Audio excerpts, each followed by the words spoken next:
La rencontre annuelle spirituelle et d'amitié de la communauté, communément appelée Grande Rencontre de Pâques, a tenu une fois de plus toutes ses promesses. En effet, l'édition 2010 qui s'est tenue du mercredi 31 mars au dimanche 4 avril 2010 au siège de la maison communautaire sise à Treichville-Arras 2 a réuni toutes les communautés de la ville d'Abidjan et des villes voisines telles que Bassam, Bonois, Bingerville, Agoville et autres.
La grande rencontre de Pâques a débuté par la prière, animée par l'ami Alphonse.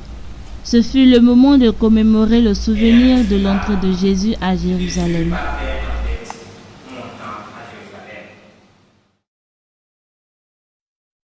Débutée à 9h30, la matinée du jeudi saint fut consacrée à une assemblée avec Roberto, notre ami venu de Rome. Alors si nous sommes là, ce matin, c'est pour être sérieux, mais c'est pour être aussi joyeux d'être ici au début de notre grande rencontre 2010 de Pâques.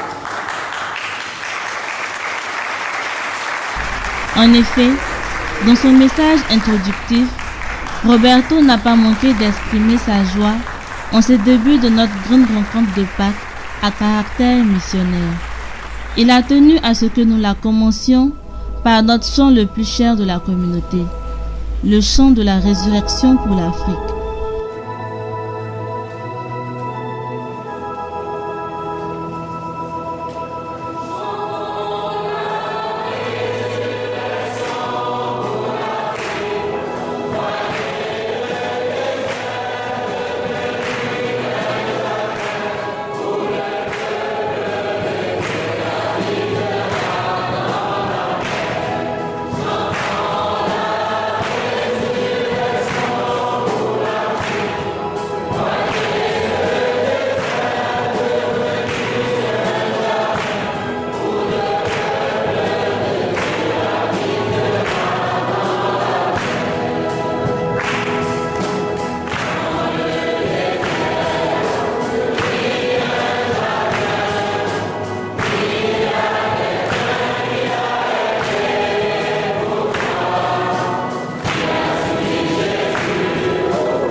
Contrairement à l'année dernière, la rencontre a été marquée par une innovation majeure, la présence des enfants adolescents. Constitués des enfants du pays de l'arc-en-ciel, ils ont répondu par leur présence à l'invitation du Seigneur Jésus. Dirigées par l'ami Ange, les communautés de Sant'Egidio les plus jeunes, aux côtés des enfants du pays de l'arc-en-ciel, ont eu droit à une assemblée distincte. Nous ne sommes pas par hasard ici. Chacun a son histoire. Mais chacun est ici parce qu'il a reçu une invitation de la communauté. Les communautés les plus vieilles, composées de jeunes et d'adultes, ont eu aussi droit à une assemblée. Plusieurs thèmes dont l'écoute de la parole de Dieu, la difficulté que nous avons à lire la parole de Dieu, la distraction, la dictature du matérialisme, la peur d'être différent des autres, ont été évoqués dans son message. Rituel, donc. Chaque Pâques a une importance capitale. Martial et bien d'autres amis n'ont pas manqué de remercier la communauté mère de Sant'Egidio pour ses efforts, pour notre édification spirituelle, avant d'exprimer leurs sentiments. Donc j'aimerais en tout cas te dire merci Roberto, parce que tu m'as permis de voir que l'évangile a toutes les réponses. Le Seigneur n'a pas fui, il a aimé ses disciples jusqu'à la fin. Moi aussi, il me demande de ne pas fuir devant les difficultés, mais aussi de rester en prière et de rester aussi jusqu'à la fin. Bonjour mes amis, moi c'est Marcel de la communauté du Plateau. La PAC 2010 vient m'interpeller. La PAC vient m'inviter à me remettre au travail.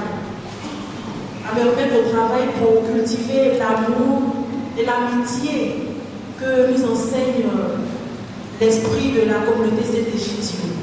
Alors c'est cet engagement-là que je prends. Je veux me remettre au travail pour donner de la vigueur à la communauté des adultes. Et je voudrais saisir l'occasion pour te dire merci pour ton discours très enrichissant. Merci.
L'après-midi de ce jour s'est vu d'abord débuter par la suite des interventions des amis et par un discours qu'on qualifierait de conseil dans lequel Roberto faisait référence à la violence qui mine notre société et nous demandait de ne pas avoir peur d'être différents des autres parce que nous accomplissons de belles choses. C'est-à-dire la peur d'être différent des autres. C'est-à-dire la peur qui nous prend souvent d'être différent par rapport au sentiment de la foule, au discours qu'on fait couramment, quelquefois aussi à prendre les distances de certaines attitudes un peu violentes. On a peur parce que sinon tu te fais voir que tu es trop faible et alors on peut te juger.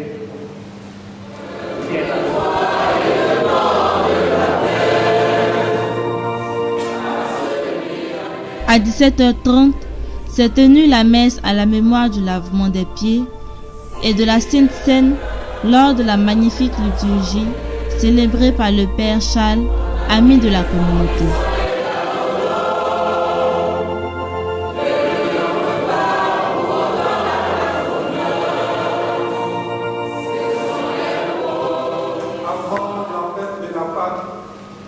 Sachant que l'heure était venue pour lui de passer de ce monde à son Père, Jésus, ayant aimé les siens qui étaient dans le monde, les aima jusqu'au bout.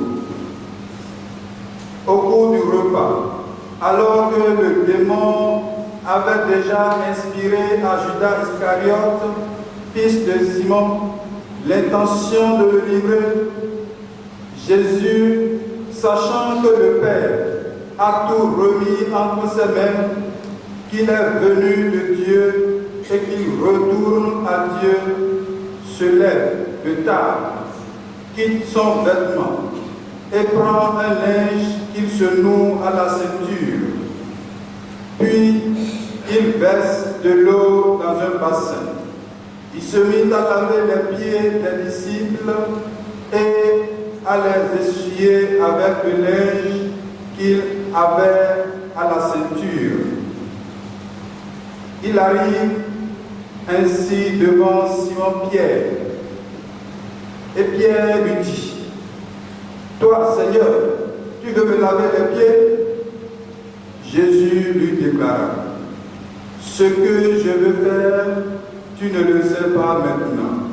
Plus tard, tu comprendras. » Pierre lui dit, « Tu ne me laveras pas les pieds. » « Non, jamais. » Jésus lui répondit, « Si je ne te lave pas, tu n'auras point de part avec moi. » Simon-Pierre lui dit, « Alors, Seigneur, pas seulement les pieds, mais aussi les mains et la tête. »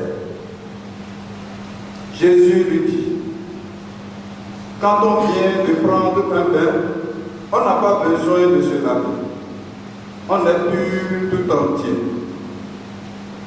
Vous-même, vous êtes purs, mais non pas tous. » Il savait bien qui allait le livrer.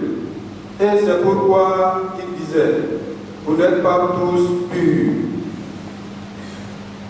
Après leur avoir lavé les pieds, il reprit son vêtement et se remit à table.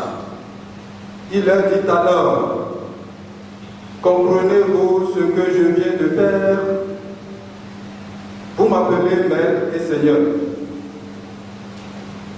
Et vous avez raison, car vraiment je le suis.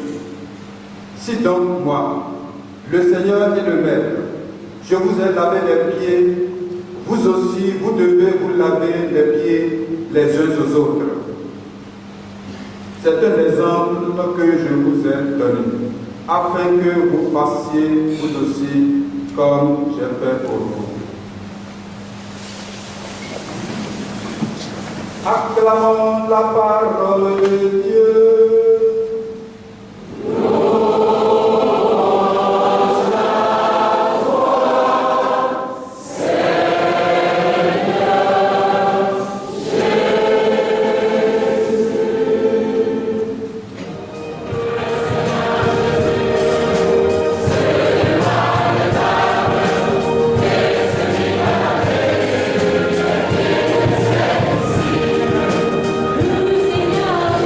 Seigneur Jésus,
La journée de ce jour a débuté à 8h30 par une projection du film de la visite du pape Benoît XVI à la Mensa, cantine populaire de Rome, suivi tout de suite des différentes assemblées. Tout en rappelant l'importance des gestes d'amour accomplis hier pendant la liturgie, Roberto nous a demandé de vivre durant toute l'année l'image de famille à laquelle le Seigneur nous associe, c'est-à-dire servir. En effet, au cours de son discours, Roberto a d'abord mis l'accent sur la nécessité de faire silence en nous pour être attentif tout au long de cette journée, d'où le choix des mots silence, écoute, attention comme les mots d'ordre de la journée. Aussi, plusieurs autres thèmes, à savoir la situation des pauvres en général, l'indifférence devant le mal, la vocation de notre communauté, l'amour, l'alliance nouvelle entre la communauté et les pauvres, l'importance d'être unis sous la croix du Seigneur et d'autres thèmes ont été développés dans ce message très enrichissant. Une fois de plus, les impressions des amis ne suffisent pas à attendre. Tout en mettant à nu les bannières, aussi bien physiques, culturelles, idéologiques que religieuses, chaque intervenant avait hâte de s'imprégner dans l'amour du Seigneur, car l'amitié avec les pauvres est plus précieuse que l'or.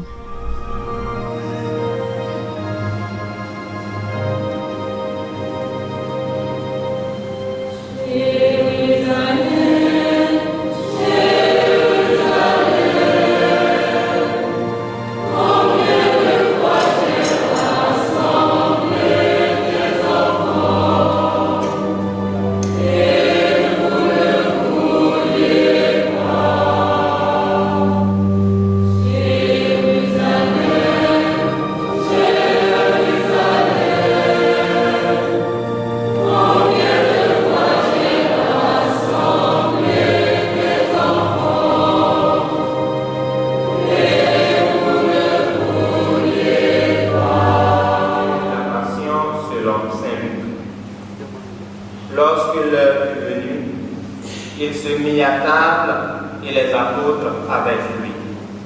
Et il leur dit, « J'ai ardemment désiré manger cette Pâque avec vous avant de souffrir, car je vous le dis, jamais plus, je ne la mangerai jusqu'à ce qu'elle s'accomplisse dans le... » L'après-midi de ce vendredi saint, à l'aide de projections associées à la lecture de la Passion de Jésus, dans l'évangile de Saint Luc, d'explications, des chants bien orchestrés par le chœur de la communauté de Sant'Egidio et des moments de méditation, tous les amis présents firent mémoire de la mort de Jésus sur la croix.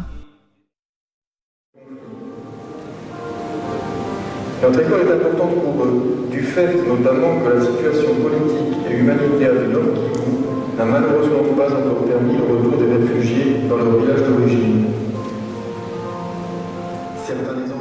Tout comme la journée précédente, c'est par une projection des news de la communauté que débute l'assemblée.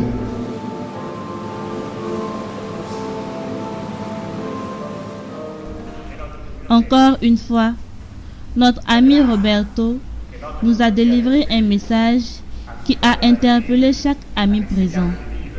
Dans son discours, il a évoqué plusieurs thèmes dont repartir du chemin de la croix pour comprendre les sentiments de Jésus, l'importance qu'à chaque Pâques, ne jamais oublier un ami en faisant mémoire de tous nos amis disparus, la repentance à l'exemple de Pierre, la peur et le conformisme, la mission que chacun de nous doit accomplir dans sa vie, avoir le courage d'aller vers les pauvres, comme l'ont fait les femmes qui ont été les premiers témoins de la résurrection du Christ.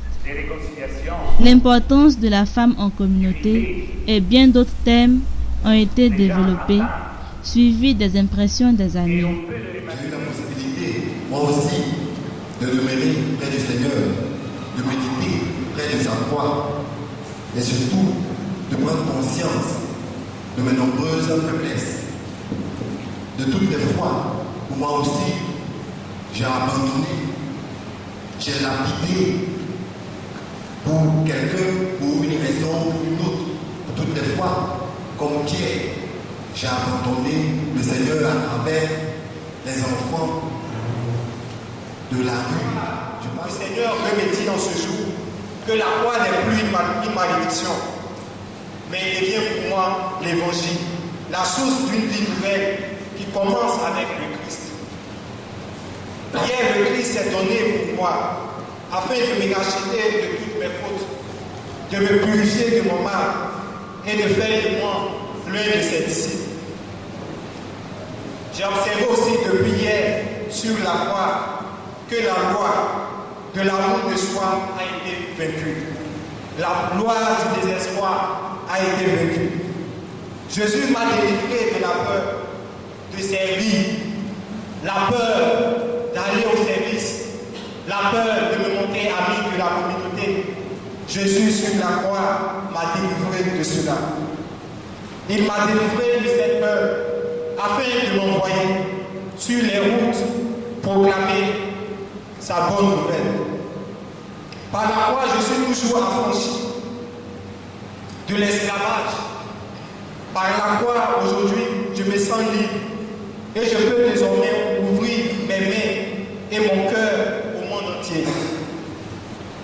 Le sentiment qui m'a plus animé depuis hier, c'est de voir le Christ montrer un amour qui dépasse tout, qui couvre tout, qui pardonne tout et qui sauve tout. Je suis content du discours d'Andrea au bout de ce prix, qui ne se glorifie pas lui-même, mais qui dit simplement: je ne suis pas politique, mais je suis d'une institution qui est la communauté, qui fait valoir la famille, l'esprit, et ça montre l'attention d'un père.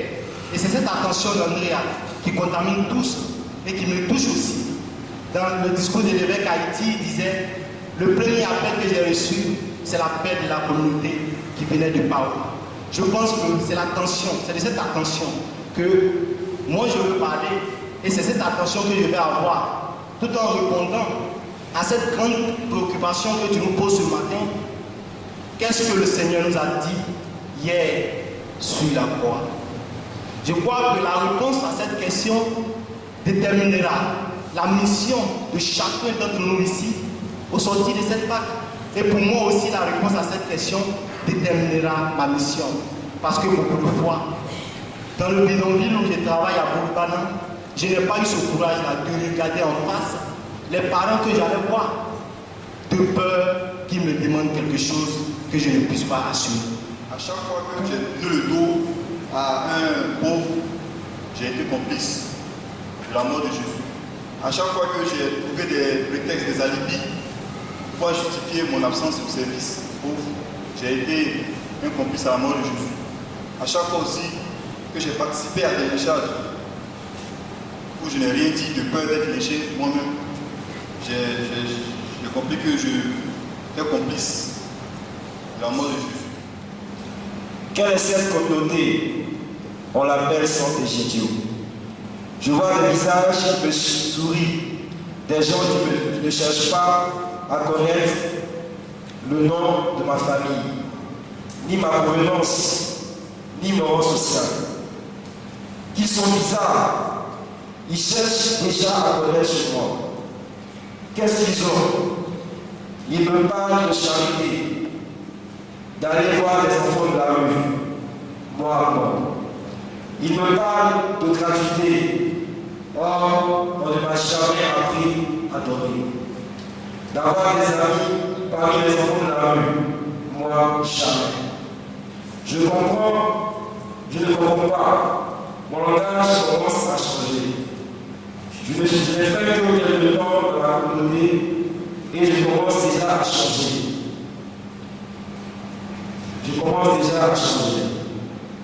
Je commence à appeler ces gens à leur nom. Issa, Paolo, Roberto, Nadi, Léon. Mais qu'est-ce qui se passe? Je commence à écouter, à partager, à pardonner et à même parler avec les enfants de la rue. J'ai même une Bible et et je commence déjà à aller à l'église. Mon cœur saigne, non de sang, mais d'amour, car tous sont autour de moi. Il me donne l'amour. Et cet amour est si grand qui me pousse, moi aussi, à commencer à aimer les pauvres, à aimer les frères et les sœurs. Et je commence à même parler italien dans ma famille. Ma famille, notre famille. Ça, c'est grave.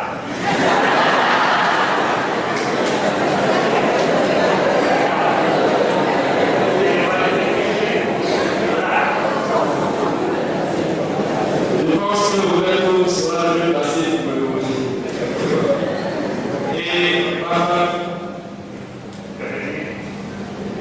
Et ma famille qui est à l'image de l'Immodèle, le Christ, qui nous pousse à communiquer l'évangile et à changer le monde. Ce monde d'injustice, ce monde de vision. Car c'est ça la mission que sur la croix le Christ me donne aujourd'hui de partager. Créer l'amour autour de moi et avoir davantage d'amour pour les frères. Merci. J'ai remarqué hier que, comme tu l'as dit, on n'est pas habitué à faire le silence. Et moi, j'ai compris que je ne suis pas habituée à faire le silence parce que quand je me suis mise à faire le silence, j'ai commencé à revoir les tares de ma vie. Et j'aime pas me voir en train de pécher, j'aime pas me voir sur une mauvaise face. Donc parfois on a peur d'être silencieux parce qu'on ne peut pas se voir tel qu'on est. Et dans le silence, le Seigneur nous montre un peu qui on est et comment on peut changer.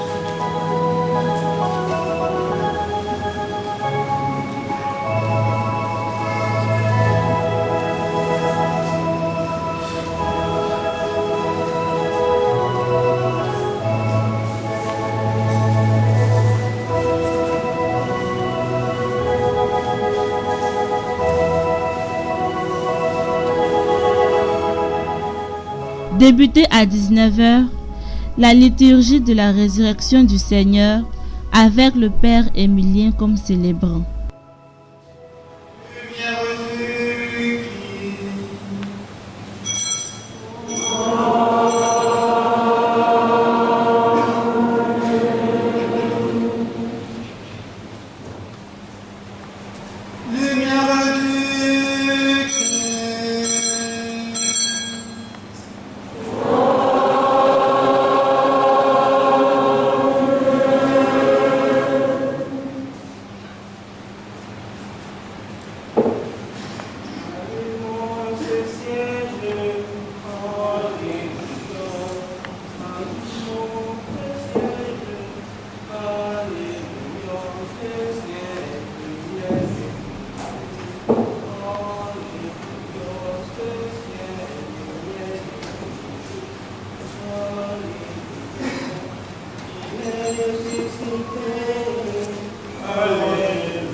Madeleine, Marie, mère de Jacques, et Salomé achetèrent des parfums pour aller embaumer le corps de Jésus. Le grand matin, le premier jour de la semaine, elles se rendent au sépulcre au lever du soleil. Elles se disaient entre elles: il nous roulera la pierre pour dégager l'entrée du tombeau. Au premier regard, elles s'aperçoivent qu'on a roulé la pierre, qui était pourtant très grande. En entrant dans le tombeau, elles virent, assis à droite, un jeune homme vêtu de blanc. Elles furent saisies du cœur, mais il leur dit: n'ayez peur. Vous cherchez Jésus de Nazareth, crucifié. Il est ressuscité. Il n'est pas ici. Voici l'endroit où l'on l'avait déposé. Et maintenant, allez dire à ses disciples et à Pierre que vous précède en Galilée. Là, vous le verrez comme il vous l'avait dit. Elles sortirent et s'enfuirent du tombeau parce qu'elles étaient toutes tremblantes et hors d'elles-mêmes. Elles ne criaient rien à personne, car elles avaient peur.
C'est dans une grande joie que nous terminions notre liturgie aux environs de 21h.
Nous avons souhaité un joyeux anniversaire à Leïla, une amie de la communauté, pour commencer cette journée.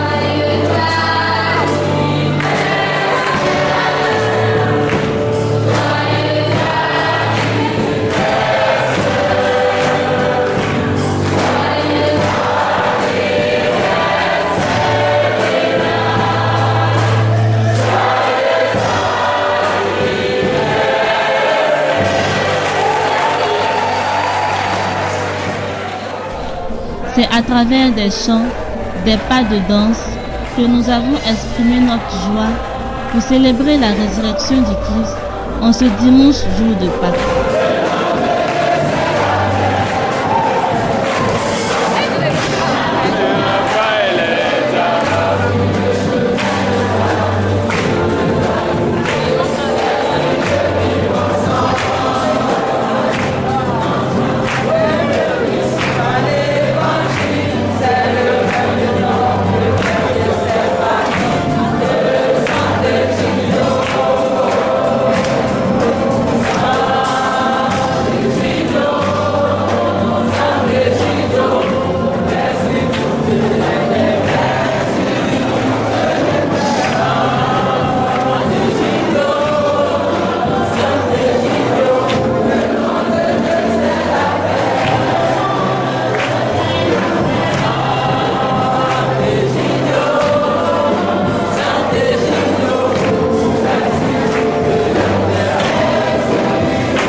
Comment donc nous pouvons être proches à plusieurs niveaux?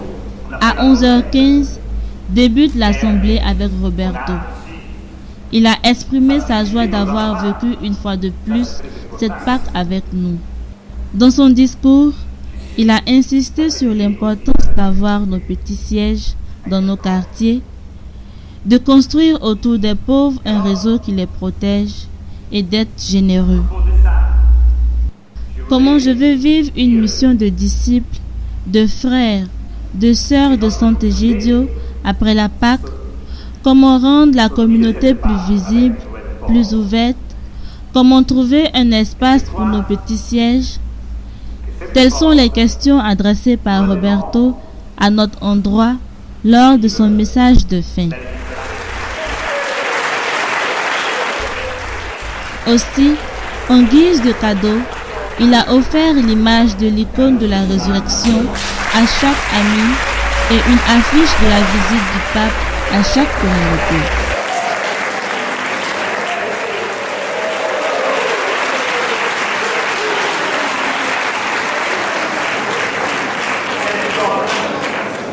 Cette icône est très belle parce que vous voyez dans la lettre de Jésus qui indique l'enfant Jésus comme les chemins pour dire que c'est les chemins que nous devons parcourir. C'est lui, c'est la voie, c'est le chemin. C'est pour donc, nous pouvons la regarder aussi dans notre Église. Mais ce n'est pas come il cadeau. La céramique William, Sant'Egidio, avec la fameuse image de Sant'Egidio qui protège la biche de la flèche du roi qui voulait la tuer pour la chasser, donc la manger. C'est l'image de Sant'Egidio qui protège le pauvre, le fait